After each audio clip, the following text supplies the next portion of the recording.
इसके लिए सबसे पहले अग्रिम बधाई आप लोग को दूंगा कि प्राथमिकता के साथ हम लोग पूरे भारत में, पूरे राज्य में स्वतंत्रता दिवस मनाते हैं। आजादी की हुआ तो मनाने का काम करते हैं, इसलिए आप लोगों को बधाई देते हैं। खास करके आज आप लोगों को बधाई देने के लिए और समाचार देने के लिए आप लोग को बुलाया। और जब मैं आज पौने 2 साल हुआ, पौने 2 साल में हम चुनाव हार जाने के बाद पौने 2 हो गया। इसके पहले जब मैं 5 साल था तो वर्तमान विधायक के द्वारा प्रचार किया जा रहा था कि बाप बेटे मिलकर के दारू की तस्करी कराते हैं, गौ की तस्करी करवाते हैं, कोयला का तस्करी कराते हैं, अफीम और डोडा का तस्करी कराते हैं। आज पौने 2 साल में क्या वो बालू की तस्करी बंद हो गया? क्या शराब की तस्करी बंद हो गया? कि डोडा अफीम की तस्करी बंद हो गया? आज कौन चला रहा है? हम तो उस समय विधायक थे तो हम चला रहे थे। तो आज निश्चित तौर पे विधायक के इशारे पर ही बालू की तस्करी हो रही है, अफीम की तस्करी हो रही है, दारू की तस्करी हो रही है। तो उनके इशारे पर पूरे अभी चौपारण प्रखंड में सारे गलत कामों का श्रेय मनोज यादव के द्वारा उन लोगों को मदद किया जा रहा है। इसलिए आप लोगों को जानकारी दे रहा हूं, बहुत महत्वपूर्ण चीजें। 2-3 दिन पहले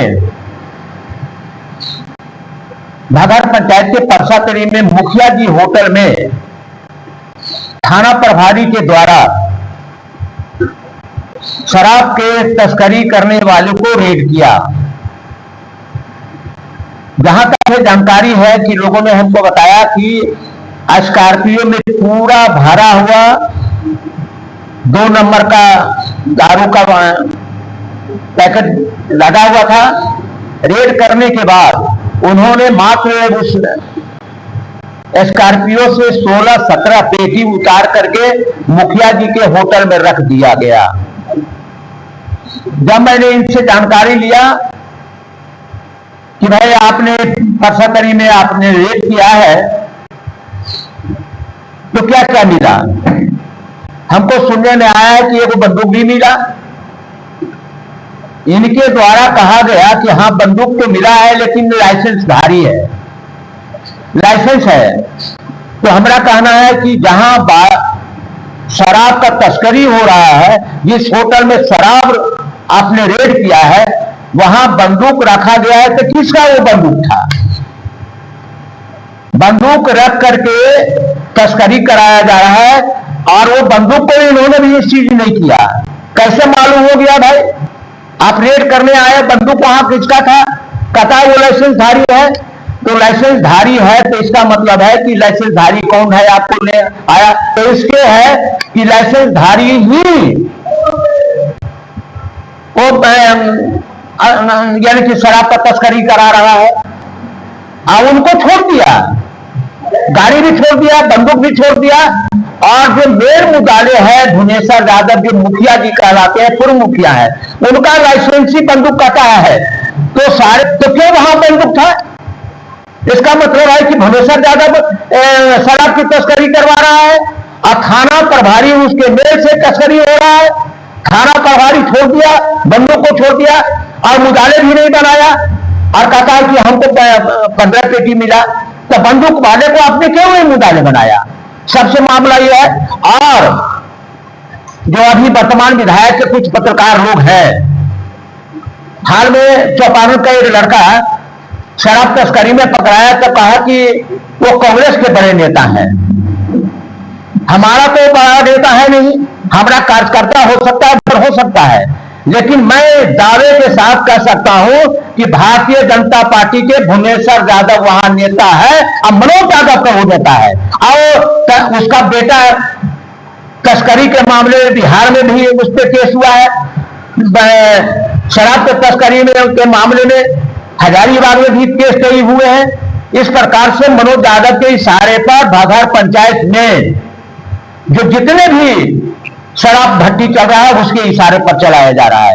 और हमको कहता है कि तस्करी का ये हमारे रहते हुए, मैं अपने रहते हुए शराब के तस्करी के विरोध में मैंने मद्य निषेध मंत्री जगन्नाथ, स्वर्गीय जगन्नाथ महतो के ले जाकर के भागड़ में रेड कराने का काम किया। और विधायक रहते हुए भी हमने 10 बार वहां जाके यानी कि शराब के तस्करी करने वाले को हमने उसके भट्टी तोड़वाने का काम किया। और हमने वन विभाग के डीएफओ नहीं, मैंने पीसीसीएफ के कहा कि भागड़ पंचायत में प्रतिदिन 50 ट्रैक्टर लकड़ी काटी जा रही है और वो लकड़ी काट करके शराब बनाने में इस्तेमाल किया जा रहा है। वहां हमने रेड करवाया, हमने वो परवाह नहीं किया। हम वहां के भविष्य के निर्माण करने के लिए हमने शराब का विरोध किया। आज वहां तस्करी हो रहा है तो यहाँ विधायक के इशारे पर हो रहा है।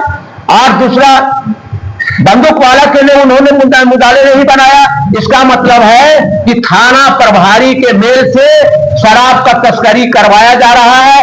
जब लोगों को जानकारी हो गई तब ये पकड़ने के लिए गए तो बंदूकधारी को छोड़ दिया उन्होंने। आज उनके थाना प्रभारी चौपारण के 2-3 महीने हुए हैं आने के बाद में।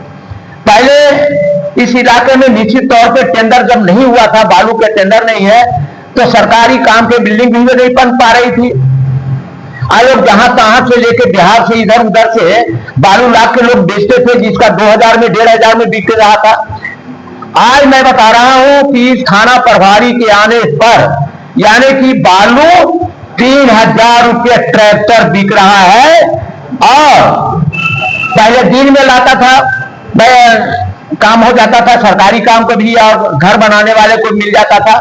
इनके आने के बाद में बालू आज 3500 रुपया और 3000 रुपया ट्रैक्टर मिल रहा है।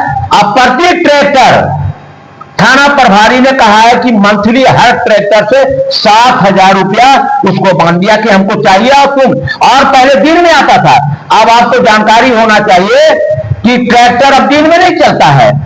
10 बजे रात से लेकर के 6 बजे सुबह तक बालू की तस्करी होता है। सारा तस्करी कराने वाला यहाँ के थाना प्रभारी है और दारू का तस्करी कराने वाला थाना प्रभारी है। और मनोज यादव है, सारे काम विधायक के इशारे पर और थाना प्रभारी के इशारे पर हो रहा है।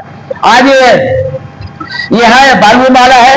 अब जीटी रोड में रोजगार के लिए कुछ होटल खोले हुए हैं, इसमें दो मत नहीं है। झारखंड में तो भाई ये शराब पीता है, कोई रोक ठोक तो है नहीं।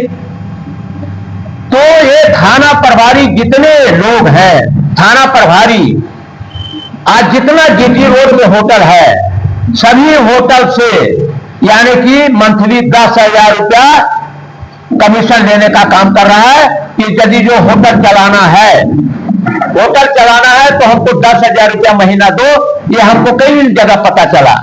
इस प्रकार से थाना प्रभारी के करतूत उजागर हो रहा है।